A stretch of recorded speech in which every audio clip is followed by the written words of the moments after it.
اگلا سوال ہے کہ ایک حدیث میں آیا ہے کہ انسان صبح مومن ہوگا لیکن شام کو کافر ہو جائے گا، اور شام کو مومن ہوگا اور صبح کافر ہو جائے گا۔ اس حدیث کی صحت سے متعلق بتائیں، اور اگر حدیث سے صحیح ہے تو اس کی تشریح کریں۔ حدیث تو صحیح ہے، صحیح بخاری میں بھی ہے، مسلم میں بھی کتاب الفتن چیپٹر میں موجود ہے کہ نبی علیہ السلام نے فرمایا کہ فتنوں کا ایسا دور دورے گا کہ کئی انسان ایسے بھی ہوں گے وہ قبر کے پاس کھڑے ہو کے کہیں گے کہ کاش اس مردے کی جگہ آج ہم قبر میں ہوتے ہیں تو ہم ان فتنوں سے نہ گزرتے۔ اور ان فتنوں میں جو ہے وہ انسان صبح کے وقت مومن اٹھے گا، شام کے وقت کافر ہو جائے گا، شام کو مومن ہوگا، صبح کے وقت وہ کافر اٹھے گا۔ اور ان فتنوں میں جو ہے وہ چلنے والے سے جو یعنی جو رکنے والا ہے وہ بہتر ہوگا، اور اس سے بھی جو بیٹھنے والا ہے وہ بہتر ہوگا، یعنی جو جتنا وائڈ کرے گا۔ اور بخاری مسلم میں الفاظ ہیں کہ ایمان بچانا ایسے ہوگا جیسا کہ ہتھیلی پہ انگارہ رکھنا۔ ہتھیلی پہ انگارہ رکھتے ہیں تو ہتھیلی جلتی ہے، اور اگر اس کو یوں کر کے جھٹک دیتے ہیں تو انگارہ نیچے گر کے بجھ جائے گا، یعنی ایمان ختم ہو جائے گا۔ یعنی ایمان کی حفاظت اتنا مشکل ہے جتنا اس انگارے کو، یعنی جس طرح انگارہ رکھنا ہتھیلی پہ تکلیف دے اس طرح ایمان رکھنا تکلیف دہ ہوگا، لیکن ہم نکال بھی نہیں سکتے، ایمان ضرورت ہے۔ تو ان حدیثوں کی تشریحات مختلف لوگوں نے مختلف کی ہیں۔ بعض لوگ کہتے ہیں نہیں صحیح مسلم میں حدیث ہے 246 کہ بندے کے کفر اور شرک اور اسلام کے درمیان فرق نماز ہے، تو وہ تو اس پہ فٹ نہیں ہوتی، اس لیے کہ جو نماز نہیں پڑھ رہا وہ صبح بھی نہیں پڑھ رہا تھا، شام کو بھی نہیں پڑھ رہا۔ ایسا تو نہیں ہے کہ شام کو بے نمازی سوتا ہے اور صبح اٹھ کے بے نمازی ہو جاتا ہے، شام کو بے نمازی سوتا ہے، صبح اٹھ کے بھی بے نمازی ہوتا ہے، اللہ یہ کہ کہیں نماز شروع کر دے، اس پہ بھی فٹ نہیں ہوتی۔ یہ قرب قیامت کے بارے میں ضرور فٹ ہوتی ہے کہ جب ایمان کی حفاظت مشکل ہو جائے گی، دجال آ جائے گا، اس کے ماتھے پہ کافر لکھا ہوگا، لیکن کافر کٹھا نہیں، کاف الف فا را لکھا ہوگا، لوگ اس کی بھی تعویل ہی کر لیں گے، تو مومن ہی ہوں گے جو اس پہ بھی ایمان لے آئیں گے اور کفر اختیار کر لیں گے، اور کئی مومن ہیں جن کو اللہ تعالیٰ ان کے فتنے سے بچا لے گا۔ صحیح مسلم میں حدیث ہے کہ جو شخص سورہ الکہف کی پہلی 10 آیات یاد کر لے وہ دجال کے فتنے سے بچ جائے گا۔ یہ روزانہ ایک دفعہ پڑھ لیا کرے تو یاد ہو جائے گی۔ الحمدللہ الذی انزل علی عبدہ الکتاب سے لے کے ربنا آتنا من لدنک رحمۃ وہیئ لنا من امرنا رشدا تک، وہ فتنہ بہت بڑا فتنہ ہوگا۔ صحیح بخاری مسلم میں حدیث ہے کہ حضرت آدم سے لے کے قیامت تک دجال سے بڑا کوئی فتنہ نہیں آیا، اور کوئی نبی ایسا نہیں جو اپنی امت کو دجال کے فتنے سے آگاہ نہ کر کے گیا ہو۔ میں نے دجال کے اوپر پورا لیکچر دیا ہے، مسئلہ 133، ساری دجال سے ریلیٹڈ احادیث آلموسٹ سوائے چاند ایک کے بخاری مسلم سے میں نے کور کی ہے۔ تو اس زمانے کے لیے ہے کہ وہ ظاہر ہے دجال پہ لوگ ایمان لے آئیں گے، اللہ تعالیٰ اس کو ایسی یعنی صلاحیت دے گا، لیکن ظاہر ہے وہ آزمائش کے لیے ہوگی۔ زمین سے سبزہ اگائے گا، آسمان سے بارش برسائے گا، ایک مومن کھڑا ہو جائے گا کوئی علمی کتابی قسم کا، میں ثابت کروں گا علمی کتابی ہوگا، وہ کہے گا تو دجال ہے، وہ کہے گا میں رب ہوں مجھے رب مانو، وہ کہے گا میرا رب تو کانا نہیں تو کانا ہے، وہ کہے گا دیکھو میں سبزہ اگا رہا ہوں، میں بارش برسا رہا ہوں، یہ اللہ کی کوالٹیز ہیں، مجھے رب مانو۔ وہ کہے گا نہیں، مجھے میرے نبی کی حدیث پہنچی ہے کہ تو دجال ہے۔ تو یہ کون ہوگا؟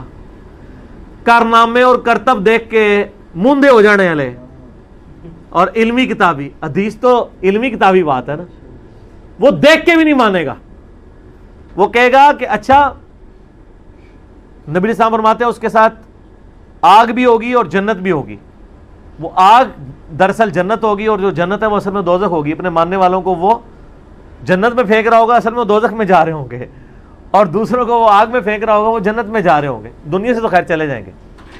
تو نبی صلی اللہ علیہ وآلہ وسلم فرماتے ہیں، بخاری مسلم کے الفاظ ہیں، ایک مومن کھڑا ہوگا اور وہ کہے گا تو دجال ہے، وہ کہے گا میں اتنے کرتب کر ہوں مجھے مان، وہ کہے گا میں نہیں مانتا، مجھے نبی کی حدیث پہنچی ہے، تو وہ بھرے مجمع میں اس کو قتل کر کے اس کے سر پہ آرا چلا کے اس کے جسم کے 2 ٹکڑے کر دے گا، ایک ٹکڑا اس طرف اور ایک اس طرف، اور پھر اس کے درمیان چلے گا، یہ انشور کرنے کے لیے کہ واقعی میں نے 2 ٹکڑے کیے ہیں، نظر کا دھوکہ نہیں ہے۔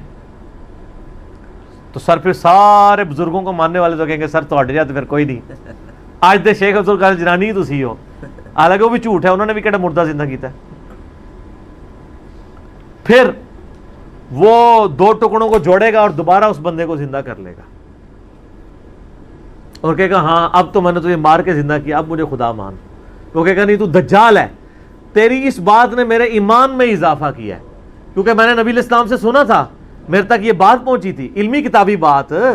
یہ کتابی بات، بابیں نہیں کتابیں، کہ وہ ایک مومن کو قتل کر کے زندہ کر لے گا. اور نبی علیہ السلام کے الفاظ ہیں کہ وہ مومن اس وقت روئے ارض کا سب سے بہترین شہید ہوگا.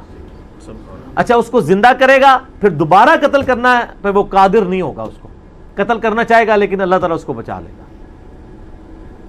تو علمی کتابی ہو گیا نا.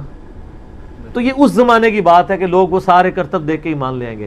یا ایک اس کی تعویل میں نے جو سوچی ہے نا وہ یہ ہے، ہمارے اس پرفتن دور میں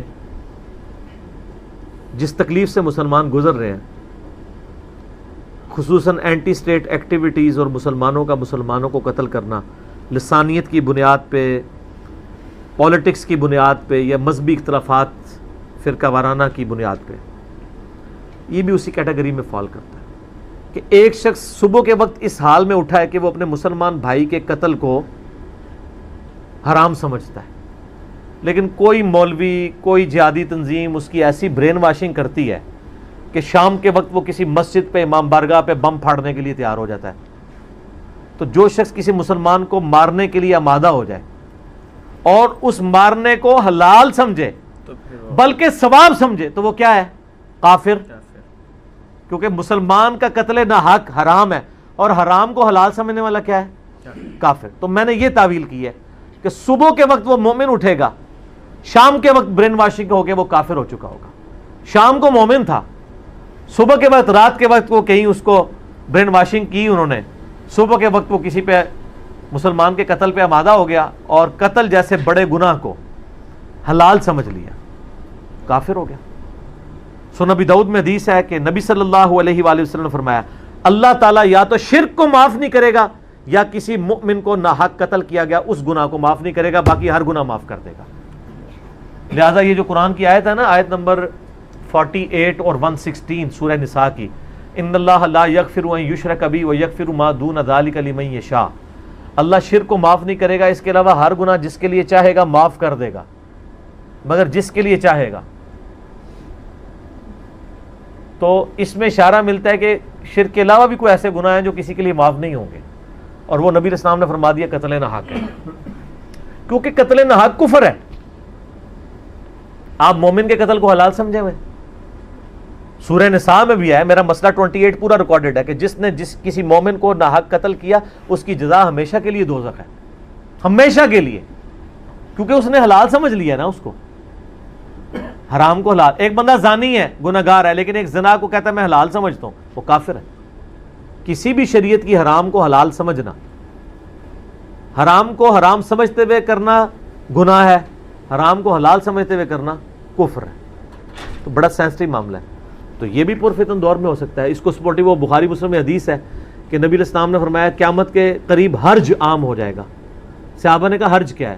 تو فرمایا کہ قتل، خون ریزی. قاتل کو نہیں پتا ہوگا کہ وہ کیوں مار رہا ہے اور مقتول کو نہیں پتا ہوگا کہ مجھے کیوں قتل کیا جا رہا ہے. سر جو لوگ مسجد میں نماز پڑھنے گئے ہیں یا امام بارگاہ میں گئے ہیں یا کسی جلسے جلوس میں گئے ہیں، ان بیچاروں کو تو پتہ ہی نہیں تھا کہ ہمیں کیوں مارا جا رہا ہے. اور جو مارنے والا ہے اس کو بھی نہیں پتا میں کیوں مار رہا ہوں، اس کی بھی برین واشنگ ہوئی ہوئی ہے. تو یہ بہت خطرناک معاملہ ہے. تو میرے خیال میں کہ یہ حدیث جو قرب قیامت میں صبح مومن اور شام کو کافر، وہ اس طرح کے ایونٹس کے اوپر فٹ بیٹھتی ہے. لہٰذا کوئی اگر اس چنگل میں پھنسا ہوا ہے تو وہ اپنی اصلاح کے لیے کوشش کرے.